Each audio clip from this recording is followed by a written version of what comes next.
Alright, in this video I'm going to explain to you how to use a Google Docs spreadsheet to find the volume of all your eliminations and add them all up.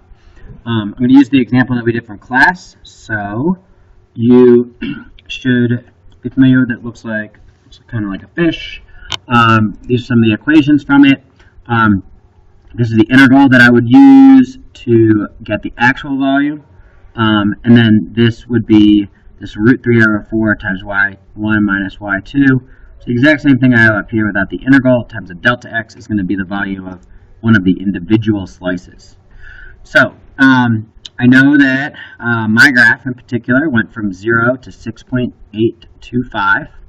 Counted up the number of eliminations. There are 39 of them. So I subtracted these two numbers to get the 6.825 right here. Divide it by 39. And get 0.175. So what the 0.175 becomes is my delta x for each of my slices. It would be the width of each of my pieces of cardboard. And then the 39 is the number of pieces of cardboard that I have. So the first thing I'm going to do is type in 1, 2, 3 like that.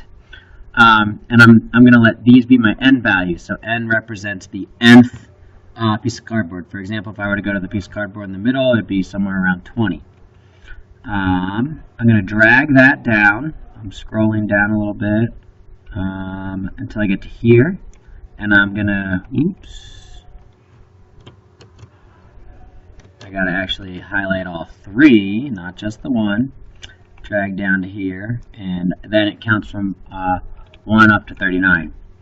Now what I'm going to do is transfer that over. If I were to multiply 1 by this 0.175, then that would give me the x value for that piece of cardboard. If I were to go down to 10, multiply 10 by the 0.175, then that would give me the x value for the 10th piece of cardboard. So what I need to do is multiply all of these guys by 0.175. So what I'm going to do is use a formula. So I'm going to hit my equal sign after I go into that cell. And then I'm going to type in 0.175, and I'm going to hit times, which is shift and then the number 8, and then I'm going to select that cell for n equal to 1. Now I'm going to hit enter, and it gives me that. Now what I can do is I can transfer that formula down, so I'll do it for a couple here. I just grab that box at the bottom and pull it down. And then if I go in here, you can see that it does 0.175, but instead of doing B6 like it did up here, it takes B8, so it takes that 4. So now I'm just going to transfer it all the way down to the one at the end of the 39, like that. Alright, so at that point, I've got my delta x. So what I need to do next is plug in my y1 and my y2. So I'm going to do these equations right here. So for the y1, I am going to type in equals. And remember, I want to do it at an x value. And this x value right here is the one that I want to pull.